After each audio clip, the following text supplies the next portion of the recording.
please take it away. Thank you, Brad. So, IP monitoring based on NMOS open specifications. Also known as minimal status reporting and also known as BCP 008 nowadays. I'm Stefan Ledergerber. I'm from a company called Simplexity, but I'm actually also acting on behalf of Swiss Radio and Television, SRF. So they actually hired me to represent them in these activities, and as such, I like to look at myself as a user here in this community. What's the history and motivation behind this status monitoring stuff? First of all, SRF is on air with a fully IP-based system, one of these pioneering installations, together with CBC and BBC at that time. And they're up and running and happy, and it works great.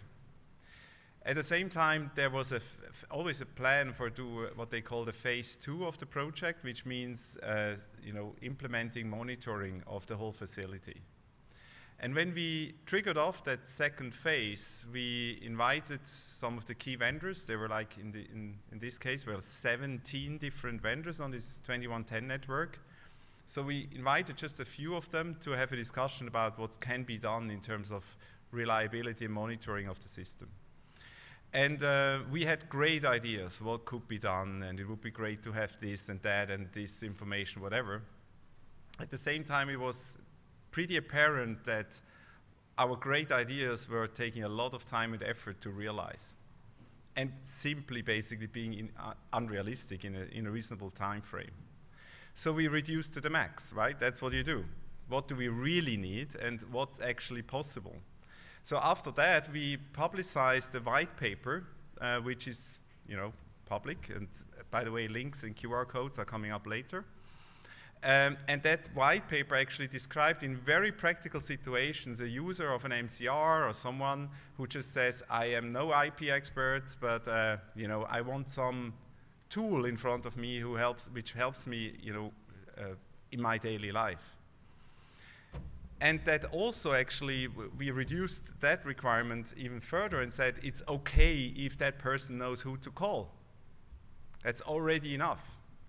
So we publicized that white paper, and it was actually very well received at that time. Many broadcasters said, that's what we want, that's really what we want.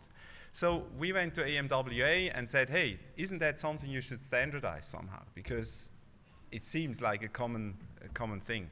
And somehow I ended up being the product owner of this activity. I don't know why, but how and whatever. So here I am. So what are the goals of these activities? What were and still are the goals? First of all, we want to monitor key elements of an IP connection, and that means just a few domains. We're going to come up with those domains. Again, it's the minimum what we think is reasonable. And by doing that, we think we will help IP really becoming more dynamic, because if it's all standardized in the monitoring side, it actually also means that you don't have to manually set up traps and stuff like that. It's just happening kind of automatically. So we wanted to be the rules, like Zero was just coming up with rules, so we also have rules. Those rules should be very close to the user. They should not be meant for the experts, first of all, but for the end user. So having said that, we also wanted to take care of installations which are probably not a typical 24/7 broadcast installation, which just runs with experts and everything, and which has huge monitoring systems available. We also wanted to take care of more of a plug-and-play small environment where people just go out and do a production. Another one was, when you talk to users, they say, about these messages, the status and error messages, either I have too many of them and I learn quickly to ignore them, or I don't have the right ones. So that was one of our goals. And then obviously the whole thing didn't work if the manufacturers would have to do a lot of work. So if they can't detect the packet loss, then they can't detect the packet loss. So we can't force them to do that, although we know it's crucial. So in the activity, we also then said, let's not just strictly focus on 2110, but let's look at this whole topic of connectivity in a broader sense. So what did we come up with? a simple traffic light approach. We basically say, you know, there is this overall status of a sender, of a receiver, and it says, I'm happy, I'm healthy, and it means no irregularities, nothing at all. Second one is yellow, I'm partially healthy. That means the services are still okay. You won't have an impact. You can still, you know, finish your show, whatever. Maybe in your next break you should call someone. And unhealthy means actually, well, you have a problem with what you're doing. And obviously we need a neutral state as well if something's not active at all. So that's the traffic light approach, and we have rules to that, as I said. One of them is actually, the philosophy behind that is, we want to move a part of the intelligence into the edge devices, because some things don't need to be crossing the network in order to be filtered out of millions of messages again. Some things can just be kept in the edge devices, and that's exactly what we try to do. So we reduce the overall complexity of the system, and actually we always really try to come up with messages and statuses which can be mapped directly one-to-one on the user interface. They should be that simple.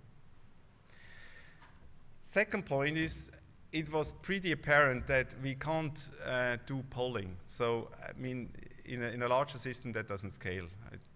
You will know that as much as I do. So we said, whatever we do, it has to be an active notification mechanism, subscriptions of some sort. And that's obviously reducing the whole load of the system. We did map, or our model maps all the statuses directly to senders and receivers, because that's where the user actually works. He doesn't care if there is some other state somewhere in the corner saying, I have a PTP issue. Well, he hits a XY take button, and then he wants to see a green light. Then it's working. And if there's a PTP problem, then that light shouldn't be green. As simple as that. So be close to the user, once again. So we also have some rules with it, like a reporting delay. We said, there should be a default of 3 seconds. If you are in a bad state and you are not okay, then you only go to a better state if you're okay for more than 3 seconds, for instance. So we deliberately suggest a default, or we actually default to 3 seconds because we think that's a good value. Yes, you can change it, but you shouldn't start with 0, because that's probably not the value most people are looking for.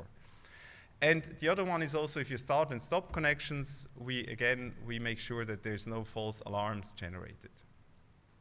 So, furthermore, we do take redundancy scenarios into account, like -7 and so on. So, for instance, if there's one network down and everything is okay on the other one, then the state will be yellow and not red, because you have an impact somewhere, but your service is still okay. Then we always provide a very generic field for information where the manufacturer is totally free to display something. We don't tell him what to display, we don't tell him what to say there. We make suggestions and examples, what we could think would be a meaningful message if this or that happens. Then we also, for instance, sync source or whatever, we also added a counter to each of these traffic lights, which just says how many times that traffic light has gone bad since the last reset. So this is a minimal, absolute minimal again, kind of history. You see, hey, is this going on all the time, or has this just been happened once, since I last checked it? So that's kind of obviously you can extend that to go to lots of logging mechanisms and whatever, and just to take that ahead already, there's nothing preventing someone from logging all the messages. That's still possible, but the traffic lights, they would just have that as a minimal requirement, what I'm saying here. That reporting behavior, for instance, those counters, they can be tweaked. As a default, it would just be auto-resetting every time you make a connection. Because, if it's going red or whatever, then it happened during that connection. You can then say, okay, that's one of the things we did. We compromised on, for larger monitoring systems, it would be good to actually monitor that over a longer period of time, so we can change the auto-reset to go off. Now the traffic light conditions, what's green? Everything's fine, no irregularity. We leave that to the vendors. You know, they should say if that's for them, for their product, for their operation, green or yellow. So they can tweak it. Again, we describe what we expect, but basically it's not set in stone. So, and here's the point.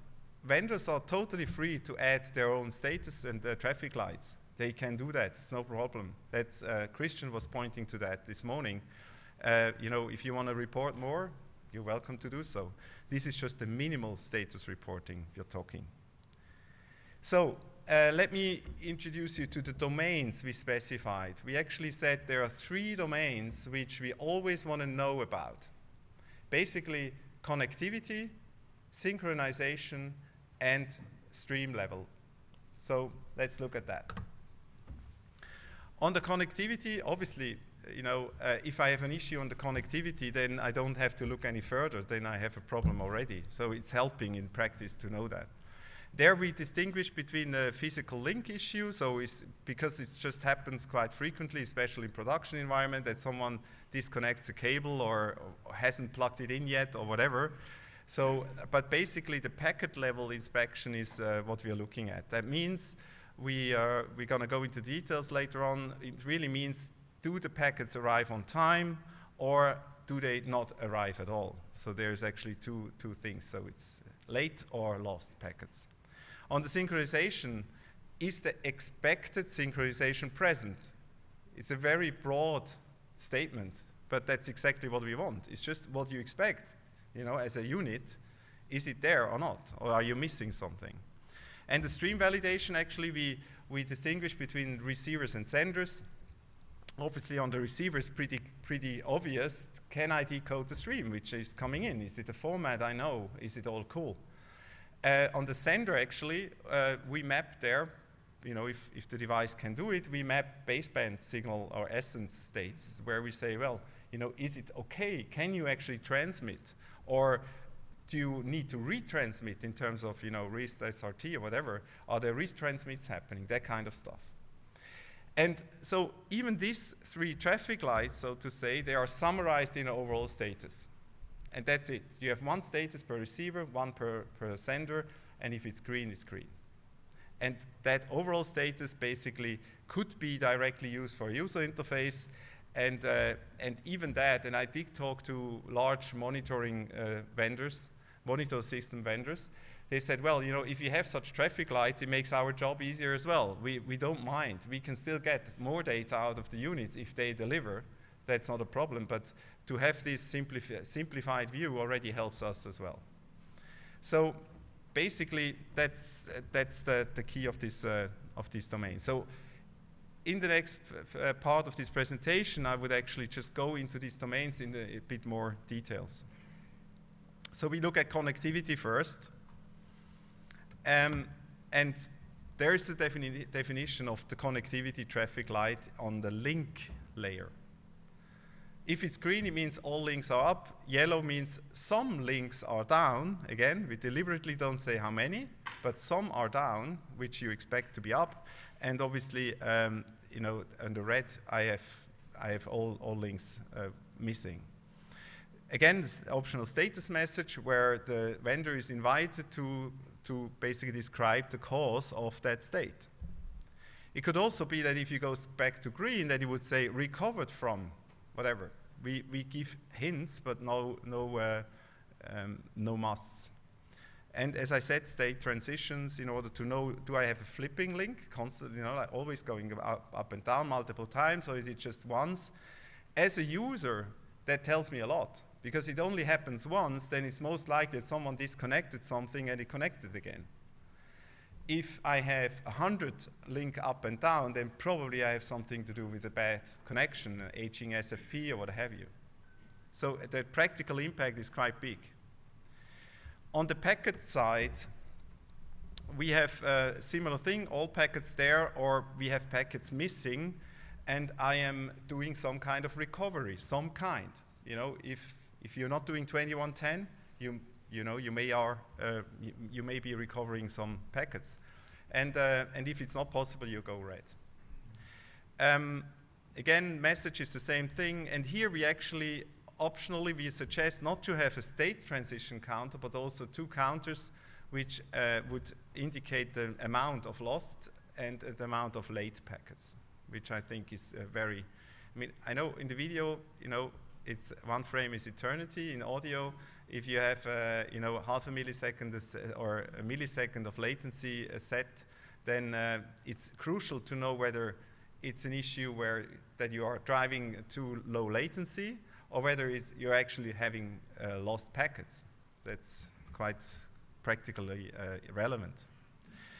Looking at connectivity on the sender side, as I said, basically a similar thing.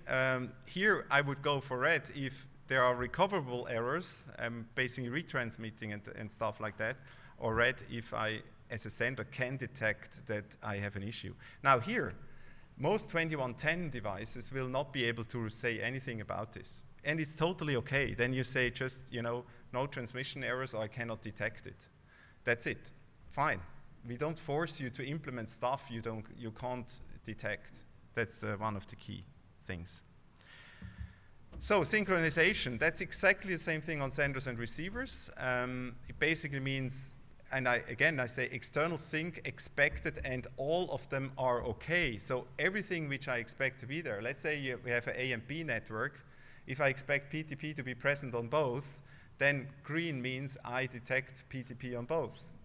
If I lose PTP on one of them, then I go yellow, because some are missing, although I'm still synced.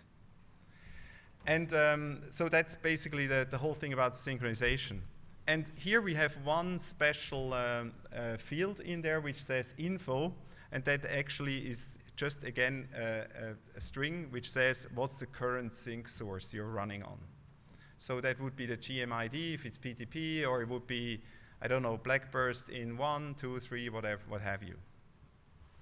And also here, the neutral state is quite important, because if you are not expecting external sync, because you are an asynchronous technology, you go on neutral state, because this state is irrelevant for you, perfectly fine. But you must implement that traffic light, although it's always in neutral state. Again, we hope that it will not cause a huge burden on implementers to just implement a traffic light which stays on inactive or on neutral state. Stream validation on the receiver side, very similar thing. I think, for instance, you would go, if you can't decode the stream which is coming in, it could also be, and I'm very happy that the guys from IPMX, when they work on HDCP stuff, they're suggesting to use BCP08 to indicate if a receiver is not allowed to actually decode a certain stream.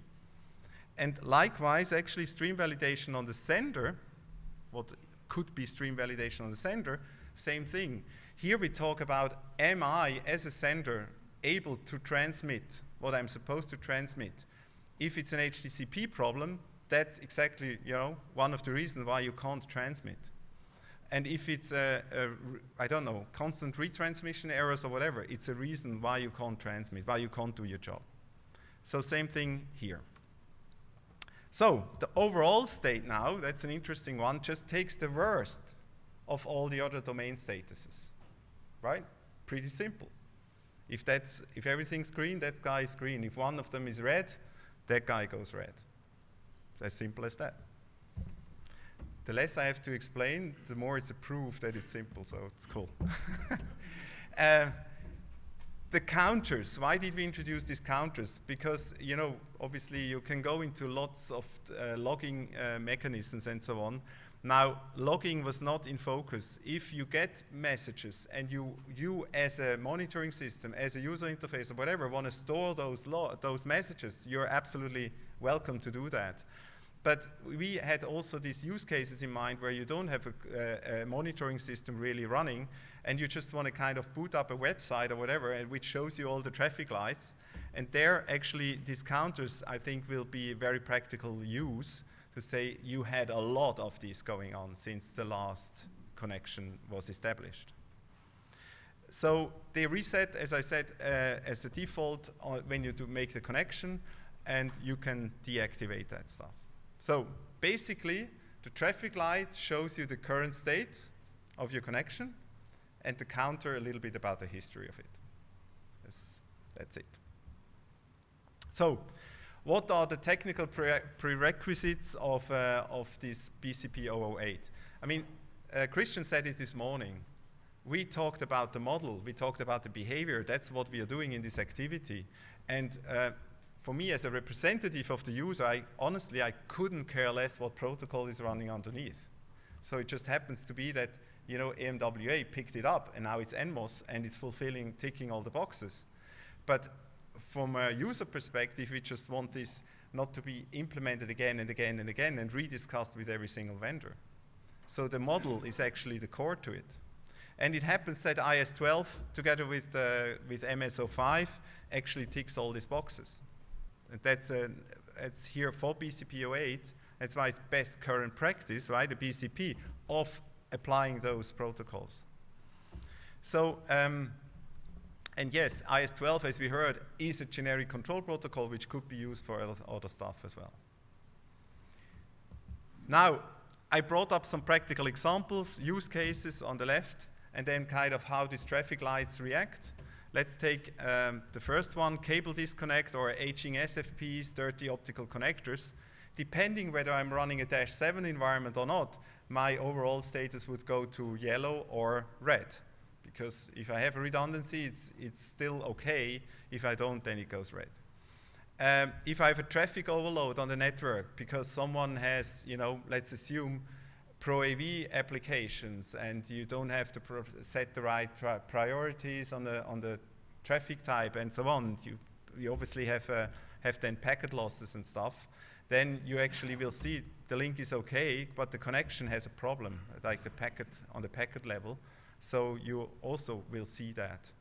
We had, so all the other use cases, network config error, you have an issue, you didn't configure the IGMP correctly or whatever, there you would also again have an issue on the packet level. If you use the same multicast address multiple times, again, same story. If your PTP leader is degraded or lost, you would see that on the external sync traffic light. And even if you are connecting something and the user doesn't set up the device correctly, you know, wrong PTP domain or whatever, you would see it. You can make this list go on quite long. So link offset, again, more of the audio guys, if they have a too short link offset set, the latency, so actually they can't work on saying something 2 milliseconds because some packets are late, you will see it again. And if you have incompatible streams, as I said, you would also see that on the decoding side. So actually, since we made that list, those were the use cases by SRF which we brought up. We came up with lots of other use cases, and I'm very happy every time someone comes up with the next use case and we find exactly where this fits in and which traffic light would react to it. And so far, we haven't found a flaw into those kind of domains. It seems to be very, very helpful. So, what are the benefits of doing this? Again, we are heading for driverless monitoring of most important statuses. So we don't want to implement specific device, specific drivers. It's generally in line with the whole NMOS philosophy of plug and play, with the whole, because it relies on the registration of through our ISO 4. And once again, it's focused on the user. I can't emphasize that enough. He will be able to react effectively. He will be able to call the respective person. Generally, he will lose fear, I guess, from the IP side of his new environment, because he suddenly has a feel of being in control, at least more than he is today. We think that the messages should be not too many, should really just be there when something's happening, and then there is a good reason for it. And these counters actually give him a little bit of a history if he was out of the room and he didn't watch the whole state right then. So we think this approach covers not just these 4 domains, but actually covers quite a large range of systems, from small ones, just plugging it in and go, to the real ones with, you know, data miners or whatever of this world. They actually will also like the fact that this is already kind of pre-configured in a certain way and just delivers stuff which is important. We think the effort on the manufacturer side should be okay, because again, we do not force them, besides implementing those models, we don't force them to implement something they don't have. If someone cannot detect the PTP issue, then okay, you know, then it's down to that product. But at least if they can, most of them can in this case, they know where to put that. That was our aim in this whole activity. And once again, you can have many more statuses in there. You know, Christian's gonna love you for that, to derive more and more and more. That's all cool. You can do all that, and the base is there for it, so there's no restriction on that side. So currently, just as an update on the discussion, the receivers and the senders are pretty much settled, I guess. Everything we do is pushed regularly, publicly, so you can look at the specs as they are right now. Pending are the automated test suites. They will be coming, but they are not there yet. And we are working on specs for the controllers, just to give controllers an idea what they are kind of expected to do. So it's the right time to give feedback, either here or writing or whatever. So I just want to bring up those names, though, as you know, it's not, in our industry, it's never an anonymous, huge crowd of people contributing. So there's enough space on a slide to list those guys. So I just want to bring up their names. So documents, you know, all the specs and stuff are there, including the white paper as well. And for those who are more into the R&D level, the next slide is going to give you some of the links, and most of them are actually also repeated on the presentation Christian and Cindy has given this morning. So I wait for a few seconds until the pictures are taken. I guess those slides will be available anyway, right? So, cool. So, developer resources.